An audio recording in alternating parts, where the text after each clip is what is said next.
哦，我已经好久没有客人了。Wait, what the? Wait, hold on. You're a visitor, aren't you? Well, yeah, but how do you know English? Ah, don't worry about that. What I was saying earlier was that I haven't had a visitor in ages. My popularity is really declining, you know. Really? Why? That's a long story. Come have a seat over here while I get some tea for the two of us. Well, you should probably know some background information about me and my family before I start. My grandfather was named Ying Shan, and he was amazing at painting. Much better than I could ever hope to be. He was so good that he even earned our Ying family the title of Jintai Shijia, which is an honorary title that denotes us as expert painters. Also, Jintai can mean Beijing, meaning that my grandpa received the title after the capital was moved to Beijing in 1421. Anyways, he had previously risen to the position of Qianhusuo, symbolizing a commander of 1,120 men, and fourth on the scale of government power after Jing Wei, and Suo. You can think of Jing Wei as the CIA of your time. Wait, hold up. How do you know what time I'm from? Hey, didn't I say not to worry about that? Anyways, he rose to Qianhusuo, and when it came time for him to retire, the emperor allowed him to transfer his rank to his son, my father, Yin Xie. At that time, I already knew how to paint, and I thought I could take on my father's position when he retired, but I thought wrong. When my father retired and tried to convince the Xianhuang, that is, the previous emperor, to let me inherit his position, the emperor wouldn't do it. It wasn't that Xianhuang didn't want to. It was that our Ministry of War and all those sweaty old men in it opposed us artists getting power. As a result, the emperor compromised and gave me the position of Bai Hu Suo, symbolizing a commander of 120 men, and a step down from Chen Huso. From then on, they've been constantly trying to reduce our power, and well, that's why I'm not doing so hot. Oh, yeah, I wasn't sleeping. Yeah, let's talk about one of your paintings now. Sure, I guess. Do you have one in mind? Yep. Hundreds of birds admiring the peacocks, please. I suppose we can start with what the stuff in the painting represents. Well, if you say so. This is called 孔雀牡丹图 in Chinese, also known as hundreds of birds admiring the peacocks in English. The first thing, or things, you see in this painting are probably the birds, which include male and female pairs of orioles, grosbeaks, hoopoes, woodpeckers, finches, pheasants, magpies, and peacocks. The peacocks, while they normally represent Fu Gui, meaning wealthy, and Jixiang, meaning luck, also represent phoenixes in my painting. Phoenixes are said to be the kings of the birds, therefore they represent royalty. You know, there's a whole story about how the phoenix saved an entire forest of birds by saving up fruits during plentiful seasons and bringing them out during a famine. I like to think of Huang Shang, that is, the current emperor, as the same, a savior and unifier of the people. You might be wondering, though, why there are two peacocks. After all, there can't be two emperors, can there? Just look at the Toltecs. They fell, in part because they had two emperors.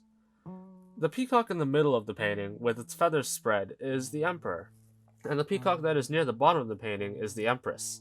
See how the peacock at the bottom has short grayish tail feathers? That's how I can tell the viewer it's a female peacock. Aside from the birds, I also use symbolism in the fauna of the painting.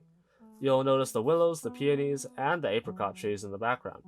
These all represent the arrival of spring, and the peonies actually also represent wealth.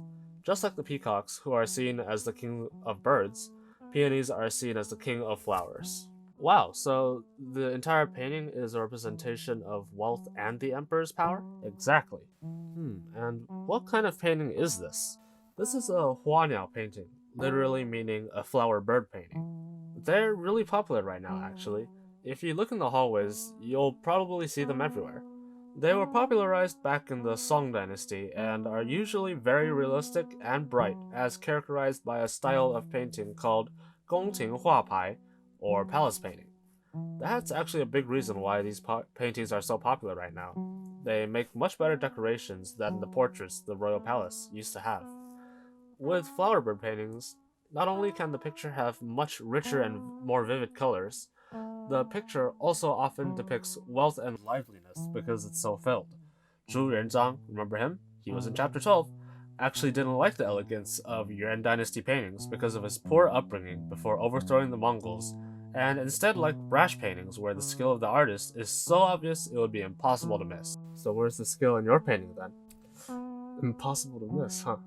Well, as you can see, I made this painting on silk using a technique called brush painting. It's nothing fancy, just a term for using a brush like this to paint a picture. What is special about my painting, though, is that it has depth because of all the overlapping rocks, as well as the birds in front of and behind the tree. Another thing I did that's a lot more subtle is that I drew the birds in a rough circle surrounding the male peacock, to show that the peacock, the emperor, really is the center of the empire. All kinds of people, even royalty like the empress, are united by the emperor. Not only that, but I also drew male and female pairs of birds, since Buddhism and Taoism are so popular right now, and Confucianism is kind of a thing of the past, meaning females and males are, in Buddhist views, equal, and that, as the Taoists see it, there should be harmony between the two genders. Well, I guess there isn't much else other than that. I suppose I used lots of vibrant colors in this painting, which resulted in a bunch of contrast, but that's what everybody does nowadays since it's so popular. If you'll excuse me now, I have some painting to do. Sure, have a nice day, Mr. Yin.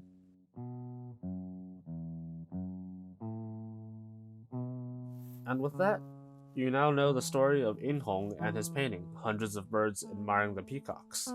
Unfortunately, In Hong was never able to rise above the government position he is here, because the power of artists like him only kept decreasing, and the power of military folks kept increasing throughout the Ming Dynasty.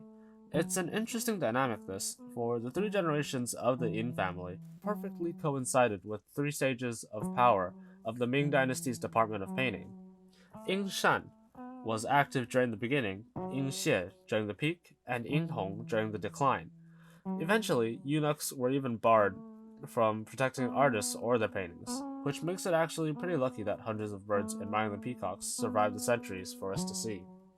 While it marks the continuation of the Confucian belief of the emperor being the center of everything, it also marks a societal change in the form of the Taoist and Buddhist beliefs of gender neutrality and harmony, in order to create a syncretic product where the emperor is respected while patriarchy no longer dominates.